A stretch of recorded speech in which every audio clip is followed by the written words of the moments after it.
Joining us now, White House Senior Advisor David Axelrod. Good morning. Good morning, Harry. Let's first talk about the trip. I want to talk about Venezuela and Hugo Chavez. A picture is worth 1,000 words.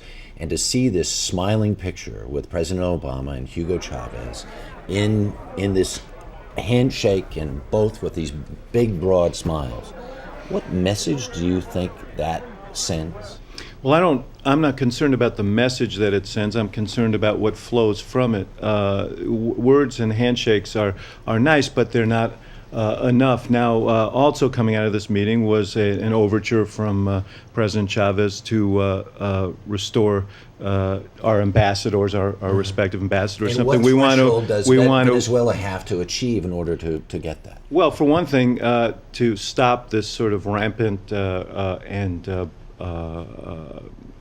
tasteless anti-Americanism that we've seen over the last 8 years, and try and work cooperatively with us. And the hope is that that's what will come from this. But understand what's happening, Harry, and not just with Venezuela, but with countries around the world. I think this president has engaged the people of the world, the constituencies of these leaders, and the leaders are now responding. Easy anti-Americanism is no longer a great political tactic in their countries, and I think that's one of the early accomplishments of this presidency. The president eased travel restrictions with Cuba earlier this week. Raul Castro came back and said, we want to talk. Same question again applies to Cuba. What does Cuba have to put on the table to say we actually are interested in having in more normal relations, or something close to normal? Well, as you know, Mr. Castro made an interesting speech in which he said everything was on the table: human rights, political prisoners, democracy. He also said something interesting. He said we may not have been right about some of our assumptions, which is the first time we've heard that from the Cubans. So if all of that pans out, it's an encouraging development, and certainly we're going to pursue that. But there are certain things that they should do right away. One is we've now eased remittances from families here back to Cuba. The Cuban government should stop taking 30% off the top of that money when it arrives. We've suggested that our cellular companies can begin to negotiate contracts there. The Cuban government should receive that and act on that, because it'd be positive for both Cuba and the world for there to be free flow of communications. There are European companies that have cable and cellular contracts there. I mean, it's not like this is... No, but it would make an enormous difference if this was done. And thirdly, they ought to begin to move on the issue of political prisoners. That would be a very positive sign. But look, there's no doubt that the 50 years of policy we've had has not been very successful in changing the realities on the island of Cuba, and this is an encouraging week. Any thought in the White House now to lifting the embargo? Well, we're a long way from that. As I said, there are many steps that need to be taken, but these are encouraging signs, and we intend to pursue them. Let's talk about Mexico, where the trip started. The drug war is raging there. Thousands of people have died. Many of the guns that are being used there are being illegally smuggled into Mexico. One of the things that Mr. Obama had talked about in the campaign was reinstating the assault weapons ban.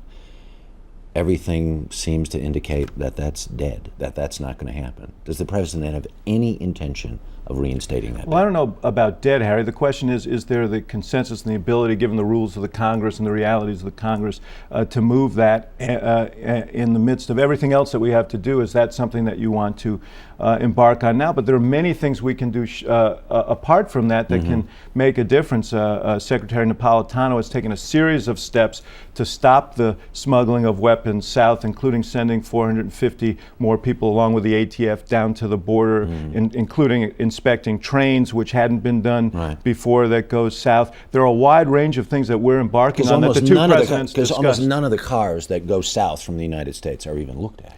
We need to be much more assiduous, and that was part of the discussion between them. We don't want drugs or immigrants being smuggled north. We don't want guns being smuggled south. Right.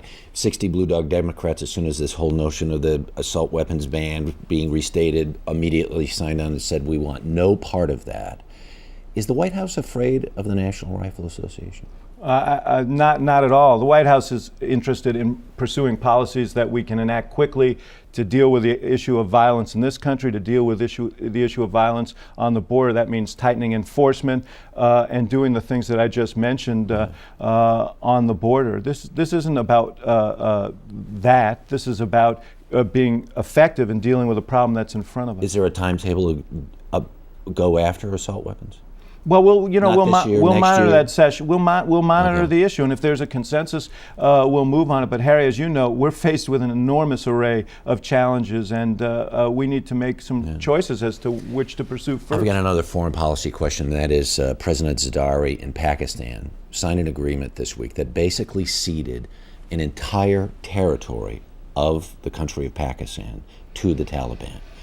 Here the United States is in the middle of trying to fight a war in Afghanistan and ramping up troops to help fight that fight, and its next door neighbor and our theoretical ally is harboring the Taliban. How do we wage that fight? Well, as you know, Harry, the president embarked on a very intensive review of the problems in the entire region as soon as he became president, and is embarking on a new strategy that includes the whole region, not just Afghanistan, but Pakistan. He's rallied the world behind it, and it includes significant assistance for the Pakistanis, but they have to meet us along the way and intensify their efforts in terms of dealing with this threat, which is as threatening to them as it is to us. Has the White House communicated with Zardari its displeasure with what happened this week? Well, we're in close communication. As you know, Ambassador Holbrooke is a special envoy there. The government there knows what our feeling is, and they need to really focus in on what is a threat to their own stability and what is a threat to the security of the world, and that is this growing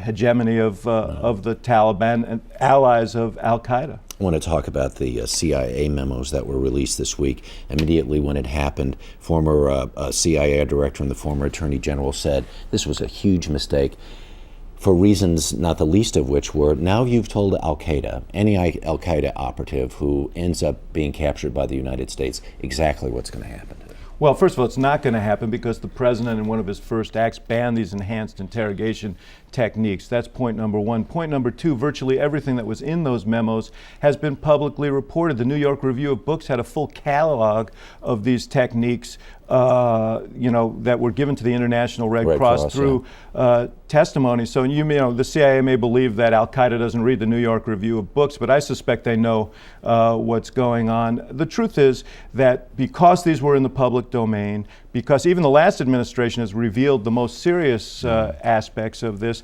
and because the president has banned these techniques, there was no legal rationale for keeping them classified, and so the president acted. On the other hand, groups like the ACLU and others have said this proves there are prosecutable crimes that need to be acted on. What's your response to that? Well, the president has said if there were agents of the United States government acting on legal advice that what they were doing was legal and appropriate, that they should not be prosecuted. If people acted outside the law, that's a different issue. But the main point is, the president has banned these enhanced interrogation techniques. We have turned the page on this episode in our history. We have so many challenges in front of us in terms of our national security, our relations in the world. And remember, these techniques, far from enhancing our safety, really became a recruiting and propaganda tool for Al-Qaeda and extremists around the world. We're moving past all of that, and to revisit it again and again and again isn't, in the president's view, in the country's interest. But the people who advocated these acts still say and are absolutely adamant that they were worthwhile and turned over information that was helpful to the United States. Well, that's a heated debate, but the reality is that it also became, as I said, a rallying point for extremists around the country. But what if that in fact is true? Well, Harry, we are absolutely confident that we have the tools necessary to get the information we need to keep this country safe. And we don't believe, and the President of the United States does not believe, that this is a contest between our values and our security. He thinks we can honor both and execute both, and that's what he's going to do. I want to talk about stress test results that are supposed to come out this week.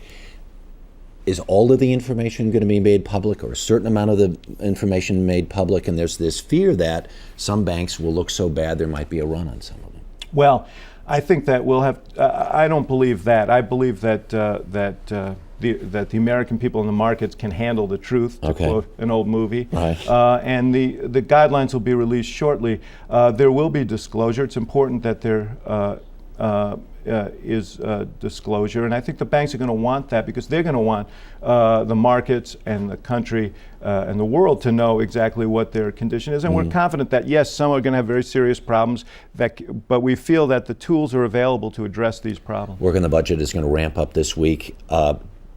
Do you feel in the White House that there really is any Republican support whatsoever for the budget? You know, that remains to be seen. There seems to be a political decision that has been made that it is better for the Republican Party to say no than to say yes, or to make constructive contributions to the process. We hope that changes. I don't think it's a good political strategy. It's certainly not a good governing strategy. No one expects the Republican Party to fully embrace what we're doing, and what they would like is for us to ratify the policies that we've had for the last 8 years that have gotten us into the mess we're in. We have two parties for a reason, but there are areas of common interest, and we ought to pursue them. What do you make of this spreading and very public disaffection with not only the government, but especially the Obama administration? The Tea Parties this week, you even have the governor of Texas even using the word secession. Should Texas be allowed to secede? Well, I don't think that really warrants a serious response. I don't think most Texans were all that enthused by the governor's But what about the first part of the question? I think any time that you have severe economic conditions, there is always an element of disaffection that can mutate into something that's unhealthy. Is this unhealthy? Well, this is a country where we value our liberties and our ability to express ourselves, and so far these are expressions. Now, one thing I would say is, the thing that bewilders me is this president just cut taxes for 95% of the American people. So I think the tea bags should be directed elsewhere because he certainly understands the burden that people face. Now, last question very quickly. This Iranian American reporter that's now been convicted of spying in Iran is going to be sentenced for 8 years. Is the White House ready to intervene on her behalf? Well, look, we're very concerned about it. We think the charges were totally unwarranted and inappropriate, and we will be communicating through the appropriate channels to do whatever we can to help secure her release. Mr. Axelrod, we sure appreciate your time. Great to be here, Harry. Thank you very much.